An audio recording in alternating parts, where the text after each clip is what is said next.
L'actualité se poursuit sur Grand Lille TV en ce mercredi 19 juin. On fait le point sur l'information de la métropole lilloise. Restez avec nous.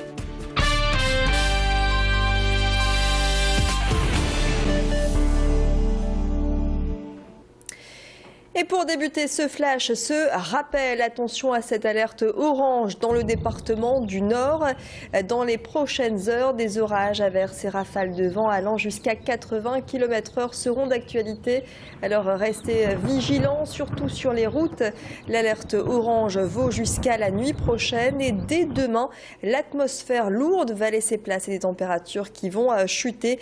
Et puis de l'instabilité également à prévoir pour la fin de la semaine. C'est dans 3 semaines que débutera le Ramadan, un mois de jeûne incontournable pour les musulmans pratiquants, une période propice au partage et aux repas familiaux. L'occasion de découvrir le tout premier supermarché halal dans le Nord. C'est à Roubaix qu'il s'est installé dans le quartier de l'Épeule. Ce supermarché emploie 15 personnes et les clients y trouvent toutes sortes de produits culinaires adaptés aux traditions du Maghreb, mais aussi du Proche et Moyen-Orient. C'est le deuxième supermarché de ce type en France de par sa taille, après celui d'Argenteuil. Une façon de surfer sur le boom des produits halal sur un territoire diversifié. On connaît un petit peu l'histoire de la ville de Roubaix avec toutes ces vagues d'immigration. On sait que c'est une ville qui a toujours été plus ou moins une sorte de laboratoire sur le marché de l'ethnique et sur le marché du halal. Il y a un réel potentiel dans la région. En plus, on a trouvé l'opportunité de récupérer ce magasin qui est quand même d'une surface plus qu'intéressante par rapport à notre concept. Tous les éléments étaient réunis pour que cette affaire se fasse et pour que le projet puisse être couronné de succès. Étiquette imposante, marquage au sol, lumière adaptée dans cette sandwicherie de la rue Colbert à Lille. Les cuisines sont quelque peu différentes et pour cause, l'établissement emploie des déficients visuels. Une initiative de l'ESAT, un service d'aide par le travail. Les employés apprennent à avoir une activité professionnelle malgré leur handicap, ce qui les prépare à intégrer une entreprise dite classique juste après la formation. Les exigences sont les mêmes qu'ailleurs, il s'agit bien de les insérer sur le marché du travail. Macha Grunessen a rencontré quelques-uns de ses employés. Est-ce que vous rencontrez des difficultés parfois? Par rapport à mon handicap physique, non, pas particulièrement. Et en fait, ce que j'adore le plus ici, c'est la relation client. J'ai une déficience visuelle, c'est vrai, mais ma déficience visuelle ne m'empêche pas beaucoup à aménager un poste, quoi. Et donc c'est pour ça que quand je fais quelque chose, je le fais normalement, avec beaucoup de concentration. Malgré notre handicap, on peut tous se battre et partir à l'extérieur. Ce mercredi a marqué la journée de l'accès au droit et en mairie de Lille pour l'occasion des consultations juridiques gratuites étaient proposées en présence d'avocats, de notaires et de comptables dans différents domaines.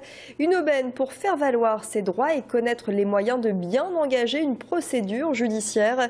Sur place, nous avons rencontré Justine, bénéficiaire du RSA, victime selon elle d'une escroquerie, à la recherche donc de bons conseils.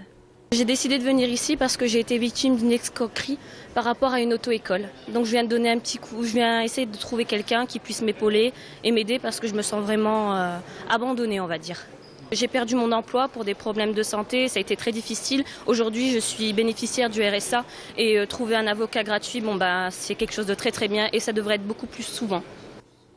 La fête de la musique approche, ce sera vendredi, jour de l'été, le 21 juin. Et les initiatives musicales ont déjà commencé à l'hôpital de Roubaix. La musique s'est invitée cet après-midi au service cancérologie. Un après-midi jazz manouche en présence d'une danseuse de flamenco pour permettre aux patients de se divertir et de se détacher de la maladie le temps de quelques notes de musique. Un plaisir partagé par Chantal, hospitalisée au service oncologie que je propose d'écouter au micro de Bérénice Lemestre. Ça donne de la joie à toutes et à tous.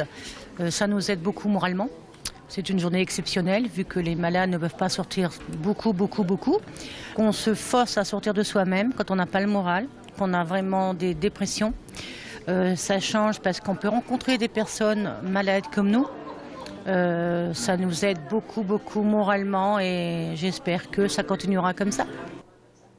Gros plan sur un livre écrit par un auteur né à Tourcoing. Jacques Deblove est diplômé de médecine et ce passionné d'histoire vous présente De quoi sont-ils vraiment morts aux éditions du Pygmalion. Et il nous révèle notamment que François Ier n'est pas mort de la syphilis, mais d'une tuberculose urinaire. Il nous en dit plus également sur les causes de l'impuissance de Philippe Auguste. Un aboutissement issu de 10 longues années de recherche, à la fois médicale et historique, rendu possible grâce au progrès de la science. Jacques Deblove était sur notre plateau tout à l'heure. Les connaissances des médecins étaient effectivement beaucoup plus limitées. Ils ont pu avoir des diagnostics tout à fait exacts, comme dans le cas du cancer du sein d'Anne d'Autriche qu'on trouve encore actuellement.